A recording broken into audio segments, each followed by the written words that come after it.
Hi guys, it's Angel from Angel Sky TV, and I have with me today Emily Fisher from Nova Scotia. I don't know what town you're from. You're from the Valley. I'm from New Minas. New Minas. Yeah. Okay.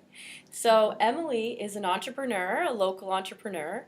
You own your own YouTube channel Yes. or whatever, blogger, and you also do public speaking, motivational speaking.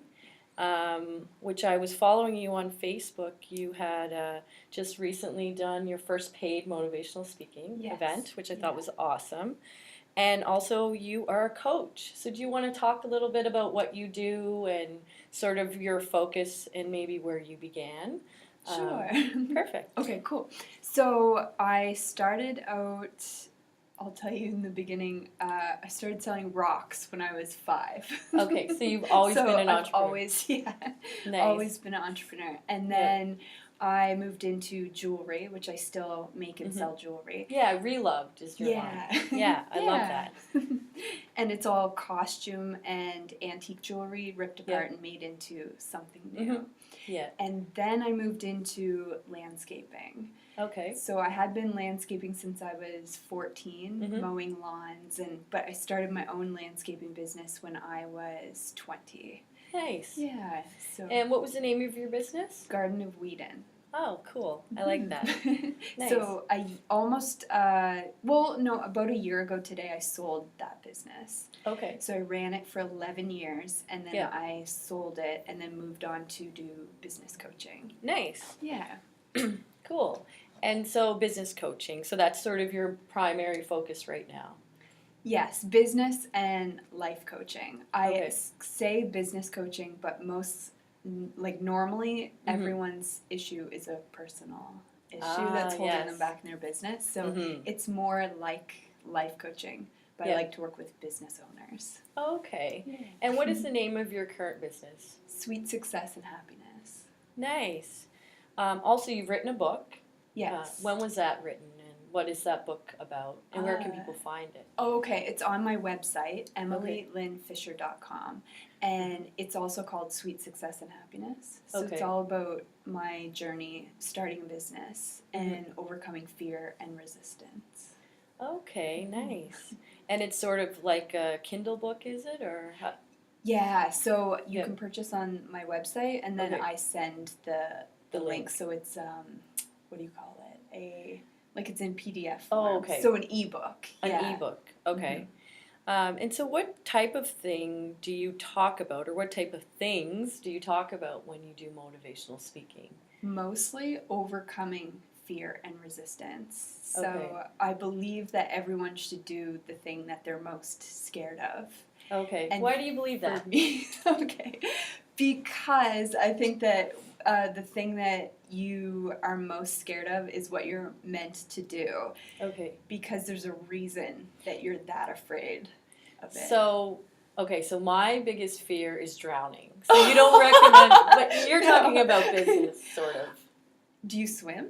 I do swim. I'm actually a really good swimmer. I wouldn't call myself like a really good swimmer, but I can swim. It's just when I can't touch the bottom, I start to panic and hyperventilate and feel like I'm drowning, and then I have to get out of the water. But I'll go back in. Like I won't, I'll go back in, but I have a fear of drowning. Similar to a fear of crashing in a car for some reason. Okay, so this is what I'm thinking. Okay. You're going to make me swim.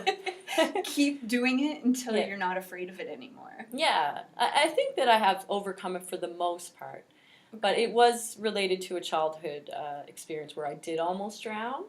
I was doing cannonballs, and the girl that I was doing cannonballs was a lot heavier than I was. And she wouldn't get off my shoulders. She just wouldn't jump. So I was under the water for a really, really long time and swallowed a bunch of water. I think, I didn't almost drown. In my mind, it felt like and she just would not get off me, and I couldn't get her off me. So it was quite terrifying. So that was one reason. But even just the way I learned how to swim in a river where it was always not very deep. So when I started to swim in deeper water, I wasn't used to that. Yeah. But anyways, continue with the fear, moving towards the fear. Okay, so my biggest fear was public speaking. So I was so afraid of public speaking, even when I took landscaping, to stand up in front of 11 people in my class. I would cry and go sit down. And I couldn't finish the presentation. Oh my gosh. Just like a 5-minute presentation. So I ran for Princess New Minus. Princess New Minus. Nice. That's awesome. Only in Nova Scotia. So I put myself outside my comfort zone. So then I had to get up. I do things like I push myself. Like I can't stand in front of 11 people. Yes. I want to own a landscaping business. How am I going to do this if I can't? Push myself. So then I put myself in a situation where then I was in front of 50 people and had to do a 10-minute speech. Yeah, and that's a long time. That is long. That makes me kind of like, ooh. So I and then that was like, I'm just going to do that, and I don't care if I win. It's just to push myself outside my comfort zone. But then I won. Wow. And then I had to go You won Princess New Minus. When was this? 2001. 2001. Yeah. Nice. So then, oh crap! Now I have to get in front of. I had to get in front of 800 people. Wow. And speak. And as a princess. Yeah. That's a great story. So I pushed myself way outside my comfort zone. Yeah. And how did that feel when you did that? Scary too, because I remember like I was doing an interview like this that was gonna be on Eastlink. Yes. And I've never seen it, and I don't want to watch it because I was like really like stiff and nervous and you should watch it. I don't even know where it is. I'm scared to. Then move towards it. I should actually get it to see. And post it online. That would be funny. People were like, you seemed really scared in the interview. It is kind of scary when you're being interviewed. For one, you know, especially if it's just like on the fly, because you don't know what they're going to ask you, and you know. We had no idea. So, yeah. So what do you think, or where do you think that fear comes from of being afraid to publicly speak? I figured out it was embarrassment. Okay. Yeah. So you were afraid to be embarrassed or by saying something wrong.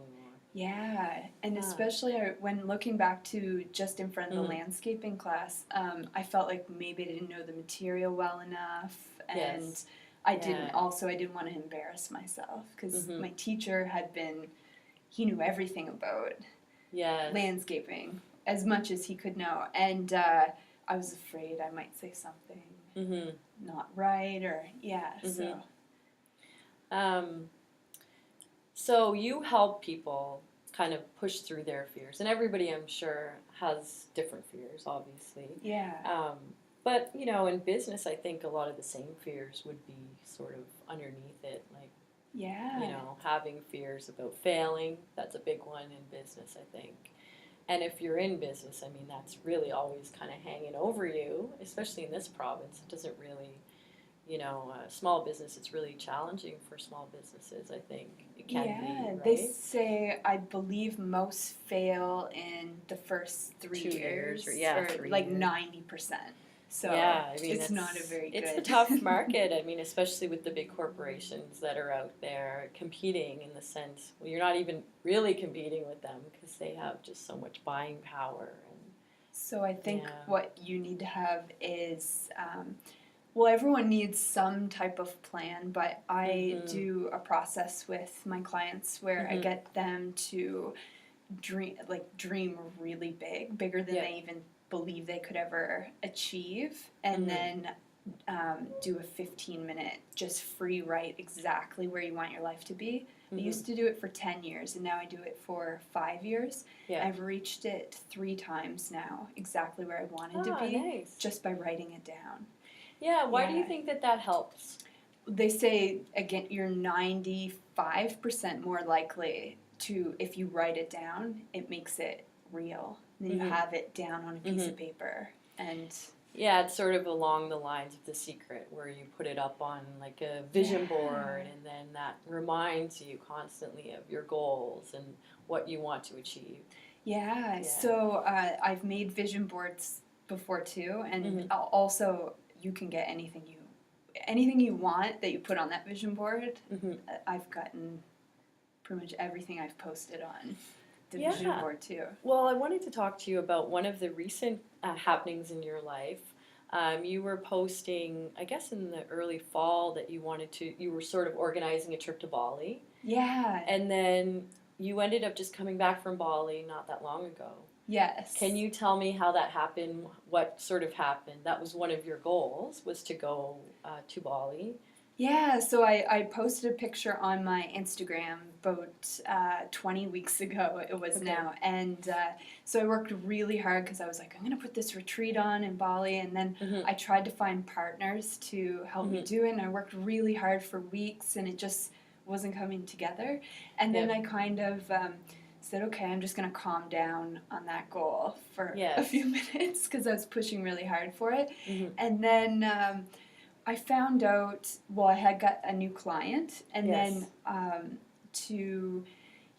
he flew me for business to Bali. So I found out 48 hours before I was leaving. So wow. Sometimes if you just like back off of it a little bit and not push so hard, I think it will just come to you. Yeah.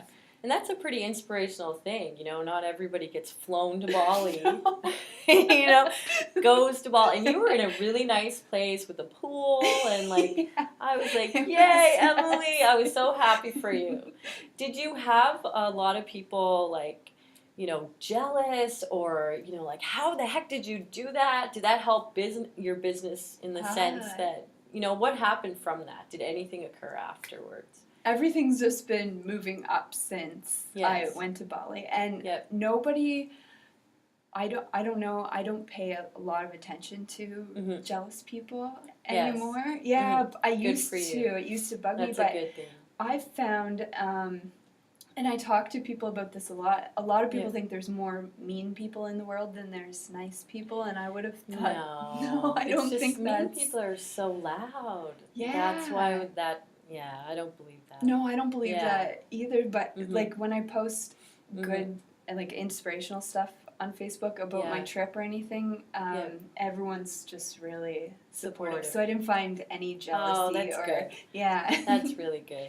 And it did help with building more clients or bringing in more people. Just I think those kind of things happen for a reason. Like, I know you work really, really hard. You were in school, you just finished a semester at Acadia. Yeah. And you're constantly working. Like, I see that on social media. You have a lot of good connections. You also do a YouTube channel. You have a YouTube channel. Yeah. And what is your main premise for your channel? Like, what do you offer? Mostly success tips. Nice. So nothing's planned. Anytime I do a video, it's just kind of like this interview. We're just like la la la. Turn it on and see what comes out. What comes out. Yep. Yeah, and I just started selling Unique. Yeah, makeup. right. Yeah. And I've heard really good things about Unique. Yeah, it's really nice. It is really nice makeup. I had never planned to sell it. I just tried it once and loved it, and then just thought it could be something I just added in to have like a multiple source of income. So you do some makeup tips, and then you offer success tips, and I like a lot of the things that you say in your YouTube channel because I think it's really applicable to people in everyday life settings. You talk about, like, a couple times I've tuned in, and you talk about challenges just that you're having and how you've overcome them, which I think is kind of cool. Yeah. I don't mind sharing my lows. Yes. And because I think it helps people. It definitely helps people because I think one of the things that happens with a lot of people is that they forget to show that part of themselves. Yeah. They get caught up in this facade of being perfect that they forget that, like, who the hell is perfect? You know what I mean? And so it becomes this pretend game all the time, which a lot of people can't relate to because people are struggling. There's a lot of people struggling, just like a lot of people aren't struggling. But everybody, no matter who you are, you're going to struggle at some point, right? I don't care. We're not in a utopia bliss here. We're on Earth, right? Yeah. So I like that you include your struggles and also not just leave it at that. You kind of, this is how I overcame it, or this is what I'm doing, or this is what's worked for me. So it's not sort of like depresso. Yeah. You offer tips to how to get through that. So I think that that's really great. Yeah. Just want to check the time. I'm trying to do these little shorter. Oh, and I didn't set the time. That's what happened. There you go. Is there anything else that I haven't asked you that you want to, talk about? We've talked about your coaching and your previous business, your book, your website. I think the number one thing would be to write down where you want your life to be in 5 years from today. Mm-hmm. And then you have something bigger to focus on. Yes. But the secret is to not tell anybody. Nobody. Yes, because that's a good one. Yes. That's a good one. Because you want to dream so big that it seems unattainable to yourself. Yeah. So it's definitely, you're not even going to believe that you can get there when you write it down. Yes. It's going to seem kind of crazy, like, could I ever get there?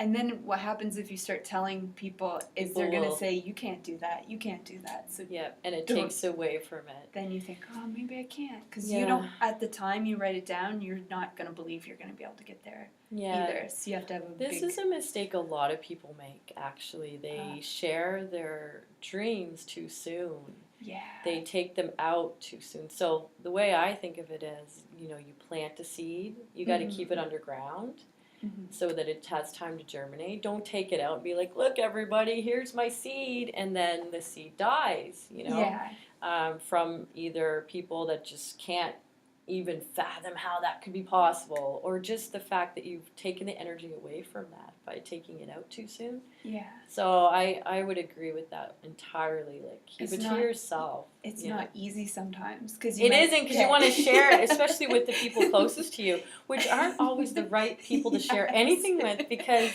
we have people in our lives for whatever reason that are just like different from, like, you're very go-getter, set high ideals. Not everybody aligns with that. A lot of people are really down to earth and just do the day-to-day and, can't think outside of the box for whatever reason. It's not that you're better or they're worse. It's just an entrepreneur has to be this way, has to kind of think higher and be able to, like, just go for it, take risks, jump off the cliff, not think about how you're getting down, figure it out while you're falling down, Other people don't, like, if they're not an entrepreneur, they don't really get they don't that. Which can sometimes be good. You need that grounded person in your life that's like, that's crazy. So that can be good, but it also can be, I don't know, like, people just don't always get an entrepreneur's mind. That's true. So it's good to talk to other entrepreneurs. Yeah. For sure. And do you have like a chat room sort of thing on your website? Did I see that? Or I have an online Facebook group, which is Sweet Success and Happiness. So it's a private. It's a private group. Yeah. So how would somebody get into that private group? Would you invite them, or how does that work? They can just type in Sweet Success and Happiness on Facebook, and then just go in and request to join. Oh, awesome. Yeah. And then you kind of let them in. And then Anybody's get the references, make sure they're not whack jobs. We were talking about some things before the show. We won't get into that now, but, it's good to kind of screen, people sometimes. Anyways, is there anything else you want to add, or? I can't think of anything. Perfect. Yeah, well, I think you're a great inspiration for the local community, especially the local entrepreneur, especially women. And so I loved having you on the show and my little YouTube show. Cool. And so they can find you at emilylynnfisher.com. Yes. Perfect. Great. Thank you.